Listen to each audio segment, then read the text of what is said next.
So I'm Kapitein Sjaak. Hi everybody. We're in Amsterdam. And what about the hat? Yeah, the hat. So she asked me about the hat. So this lady here has asked the captain about his hat. Now we have to start over because you turned the camera. Now people are looking like this. No, keep it. It's fine. So, hi everybody. Oh, then I should be like this. Hi everybody. I'm Kapitein Sjaak and I'm driving the boat, the Willy of Amsterdam Boat with double O, Huur with W.nl. So AmsterdamBoothuur.nl. So that's my friends. Those are my friends. So and No, I think you're okay. You're okay. Yeah, I was gonna sit like this. So, you be like that. I think we're digressing. So, excuse me. To the point. From the hat. We're in Amsterdam.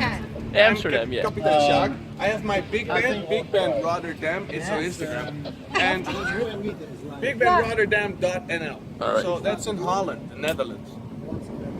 I used to play in the big band, or like the Navy band of Belgium. Royal Navy Band of Belgium. If you want to check them out, check out the Incredibles soundtrack. That gig in Bruges, that's the best. And I'm not even playing along. That's my friend Loïc on lead trumpet. Loïc Dumoulin. Incroyable. Anyhow, so I was in the Navy and I had this accident because there was this military service in Doornik in the south of Belgium, and it took really too long. I was very proud of the fact that I got compliments for standing still. What? Good job. I was new to the band, so I was very proud. So it's okay, stand like this. And 3 days. 2 days. Like that for 3 days. Yeah, no, but 2 days before that, I was invited to my very first Belgian barbecue. Now, I don't know if you have tried Belgian beers, but they are the best. Belgian beers. So I drank Belgian beers. It was like a honey blonde called Barbar. Great drink. I drank a lot of it. So consequently, I was hungover on the job. No, it happened. It happened. And the weather was nice. I was in a good mood. I was just okay with the fact that I had a little. So, long story short, it was a long service, and services are. Watch your head, guys. We're gonna go. Wow. So. Yeah, we're good. So here's the thing: we're on this military ceremony where this officer found himself so important that he couldn't stop talking about himself. So he was talking about himself in French. My French is pas mauvais, but I couldn't follow. So I was just staring at the whatever. So suddenly, out of the blue, I hear the crowd go like, "Woo!" And I feel the shockwave of impression, like, dude, something went wrong. And this, I don't know, like an officer, he fainted, right? So that was the first time for me to witness somebody faint. No. Yeah, so, no, not the first time. The first time I witnessed somebody faint was in the bathroom with my girlfriend. What were you trying? We were doing our thing, and then she totally turned pale, and I said, "Oh wait, I learned this in military training. You're fainting. I got you." So she was fainting like. Oh, I thought you learned. And I catched her. So I said, "Okay, now you're fainting. Be cool, be calm. I'm gonna lay you down. The blood will come back to your brain, and it'll be fine." And she said, "Relax. You just fainted. It's all good." Anyhow, so I fainted myself right after I saw that guy go. Right? Okay. But here's the thing. I'll be at the hat in a second. I was wearing the hat at the time, so. So yeah, no. So I was like, I don't feel so good. So I said to my colleague, Dirk, I don't feel so good. And all I heard from him was, "Allee jong." I was like, okay, thank you. And I thought, okay, I should go get some water, right? So I go for a sip, and after 2 steps, the next thing I know is that they're stitching me up here in the hospital, and I had this huge headache. So my girlfriend comes to pick me up, rescues me from this terrible hospital, and it reminded her of a horror movie. If you want to know what hospital, it's a hospital in Doornik. Anyhow, terrible hospital. But they released me. They told me, yeah, you have a brain concussion, so whenever you throw up, come back instantly. And I was, hell no, I'm not coming back, right?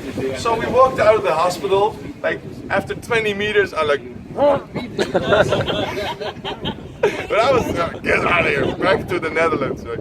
So anyhow, I spent that summer with sunglasses on, behind closed curtains, and listening to the Tour de France on the radio, and sleeping a lot, as much as I could. After 3 months, I don't have a fixed contract yet, so I'm kind of worried now. And they told me, all my colleagues said, don't worry, you're in the army, nothing's gonna happen. This was their fault, and you have a letter of the captain commander with all the stamps saying there were 3 other guys that fell, it was their mistake, it shouldn't have happened, yada yada yada, so you're not gonna lose the job. So I went back to my job, I helped them out with administration stuff like sorting music, we do scans and print music, and was happy to see my colleagues, because they're very nice. And they were nice to me. Anyhow, so then after 3 months we were in Birmingham on this tattoo, and the major stands up to me, he said, have a seat, and I was like, have a seat? That's not good. Yeah. Hey, have a seat, let's have a conversation. And he opens up, like trying to fool me, like, how are you? Right? Dude, get to the point. No, anyhow, so I said, yeah, I'm okay, I'm happy, we're working, I'm happy with the job. Unfortunately, when I play the trumpet, I get a headache, but the doctors tell me that I'm going to be fine, so I'm not really worried, am I? And then he said, no, but next month you'll be playing in the orchestra. We agree on that? I was like, hell no. If the doctor says I'm not ready, I'm not ready. And so after that, the doctor said, well, I can help you. I give you some medication. Don't worry, you'll be fine. And he gave me medication, and one day to the next, boom, headache was gone. And when you had a headache, serious headache for 6 months, and it's gone, and then you're used to it. It's the norm. You're fine with having a headache, and you take all this Advils and all that, which is very unhealthy to do that for 6 months, like 8 a day. And so he gave me these. He said it was normal to use antidepressives. And I was okay. Like, you're the doctor, right? It was in Ghent University Hospital. So it's like, he was a great guy. And anyhow, so he gave me the pills, headache was gone, I was happy. I got a bonus for Christmas, 800 euros, so I bought this very expensive white gold with diamond ring. I proposed to my girl, I was happy. I got my job, I got to play the trumpet and all that, so it was good. Nobody was surprised that I was so happy and hyper, but after 2 months I didn't sleep anymore. And I was happy, I was good, but I started to freak out my fiance. She said, you're coming to the doctor with me. And the doctor said, you know, you're hyper, it's like you're manic. You're gonna quit those pills immediately. And now I know that, I think I know that when you cold turkey stop with those pills, things are gonna go wrong. You should gradually, so that was in Utrecht, on the crisis of the bipolar. So then I got depressed for a few months, then I decided not to marry. And then so we broke up, I stayed with my parents, and that was really nice. I stayed with my parents for a while. And then the psychiatrist finally told me, like, you are bipolar, Jacob, you have to get used to that and take lithium a lot of lithium, and well, rearrange your life. So it's like, oh, I don't think I want to be in the Navy anymore for many reasons, obviously, and I want to be in the Netherlands. That's reason number one. And my family, I'm an uncle, I'm a proud uncle. So I would go back to the Netherlands, go back to Rotterdam. I love Rotterdam, right? So start my own big band Rotterdam. And then the psychiatrist told me after 3 months, you're good to work. I think you should work. That's good. If you have reason to stand up, just get up every day.